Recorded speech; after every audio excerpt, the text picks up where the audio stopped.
Assalamualaikum warahmatullahi wabarakatuh. Perkenalkan, nama saya Audra Orisi Halila dari Fakultas Ekonomi Jurusan Manajemen Angkatan 2023. Di video kali ini saya akan menjelaskan salah satu materi dari mata kuliah Manajemen Bisnis Syariah, yaitu materi jual beli dalam Islam. Yang pertama ada pengertian jual beli dalam Islam. Jual beli dalam Islam atau biasa disebut al-bai adalah akad atau transaksi pertukaran barang atau jasa dengan nilai yang setara. Hal ini dilakukan atas dasar suka sama suka antara penjual dan pembeli. Jual beli merupakan salah satu bentuk transaksi yang sangat dianjurkan dalam ajaran Islam asalkan kegiatan itu memenuhi prinsip-prinsip yang sesuai dengan syariat. Ada beberapa konsep penting dalam jual beli dalam Islam. Yang pertama ada kerelaan kedua belah pihak. Transaksi jual beli harus dilakukan dengan persetujuan dan kerelaan antara penjual dan juga pembeli, tanpa ada unsur paksaan ataupun tipu daya. Kemudian yang kedua yang pasti objek yang halal. Barang yang diperdagangkan dalam jual beli haruslah barang yang halal dan tidak dilarang dalam Islam. Misalnya barang-barang yang tidak mengandung unsur haram seperti alkohol. Yang ketiga, harga yang jelas. Harga jual beli harus jelas dan diketahui oleh kedua belah pihak. Tidak ada unsur ketidakpastian atau gharar yang dapat merugikan salah satu pihak. Kemudian yang keempat ada tanpa penipuan. Penjual tidak boleh menipu atau menyembunyikan cacat ataupun kelemahan barang yang akan dijual. Sebagaimana hadis Rasulullah SAW mengatakan, barang siapa menipu maka ia bukanlah bagian dari kami. Hadis riwayat Muslim. Tujuan dari jual beli adalah untuk memenuhi kebutuhan hidup serta mencapai keseimbangan ekonomi dalam masyarakat dengan menjaga prinsip keadilan dan juga kejujuran. Kemudian ada hukum jual beli dalam Islam. Yang pertama ada Al-Quran. Allah Subhanahu wa Ta'ala berfirman dalam Quran surat Al-Baqarah ayat 275 yang berbunyi, Allah menghalalkan jual beli dan mengharamkan riba. Ayat ini menjadi landasan jual beli adalah perbuatan yang halal asalkan memenuhi syarat dan ditetapkan oleh syariah. Kemudian yang kedua ada hadis Rasulullah SAW bersabda, janganlah engkau menjual sesuatu yang tidak engkau milikin. Ini menunjukkan pentingnya kepemilikan barang dalam jual beli. Kemudian ada juga rukun dan syarat jual beli dalam Islam. Jual beli dalam Islam memiliki rukun dan syarat tertentu agar dianggap sah. Yang pertama, rukun jual beli ada penjual dan pembeli.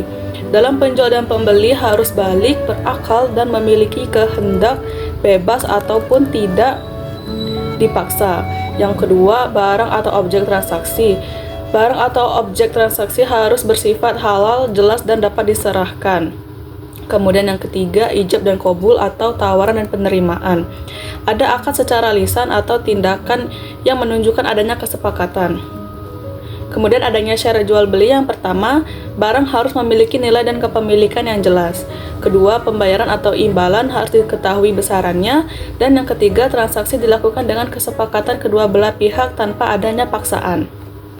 Kemudian ada jenis-jenis jual beli dalam Islam. Yang pertama ada jual beli murabaha, yaitu di mana penjual menjelaskan harga pokok barang dan margin keuntungan yang diambil, transparansi menjadi kunci.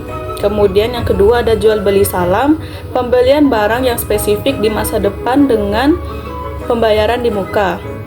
Kemudian yang ketiga ada jual beli istisna, di mana pembelian barang yang dibuat berdasarkan pesanan. Biasanya jual beli ini terjadi dalam sektor manufaktur.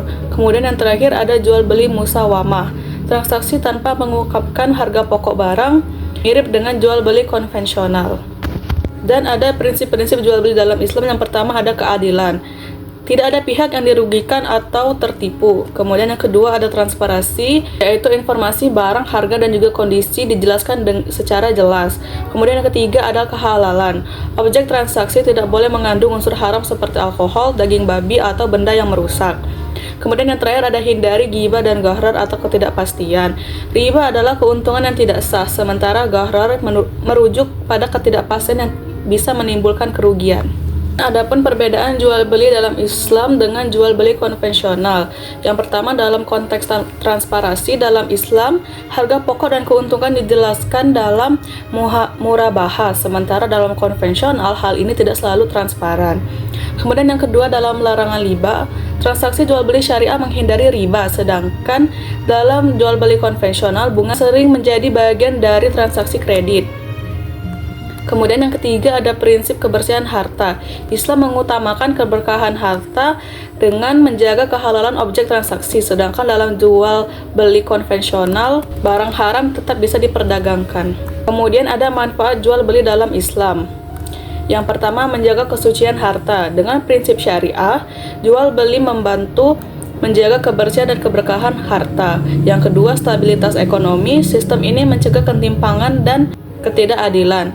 Yang terakhir, menciptakan kepercayaan. Karena bersifat transparan dan berlandaskan pada nilai keadilan, jual beli dalam Islam membangun kepercayaan antara penjual dan pembeli. Materi jual beli dalam Islam ini mengandung banyak pelajaran penting dalam kehidupan sehari-hari. Yang pertama, kejujuran dalam transaksi. Sudah pasti dalam prinsip syariah menekankan pentingnya kejujuran dalam jual beli. Penjual maupun pembeli harus transparan tentang kualitas, kuantitas, dan juga kondisi barang yang akan dijual. Yang kedua, untuk menghindari praktik curang. Banyak sekali praktik curang yang terjadi dalam kegiatan jual beli seperti menipu, menyembunyikan kecacatan barang, dan lain-lain. Kemudian yang ketiga ada halal dan thoyyib. Barang dan jasa yang diperjualbelikan harus bersifat halal, yaitu sesuai dengan syariat Islam, dan juga thoyyib, yaitu baik untuk digunakan ataupun dikonsumsi. Yang keempat, keadilan dalam harga. Penjual tidak diperkenankan untuk menaikkan harga dengan cara yang zolim, dan pembeli juga tidak boleh memanfaatkan situasi untuk menawar yang tidak wajar. Kemudian yang kelima ada larangan riba. Dalam Islam sudah pasti mengharamkan riba karena riba dapat merugikan salah satu pihak dan menciptakan ketidakadilan. Kemudian yang terakhir ada etika dan akhlak dalam berdagang. Pedagang harus bersikap ramah terhadap konsumennya, begitu juga pun sebaliknya, agar menciptakan keberkahan dalam perdagangan. Mungkin itu video yang bisa saya sampaikan, semoga bermanfaat dan terima kasih. Wassalamualaikum warahmatullahi wabarakatuh.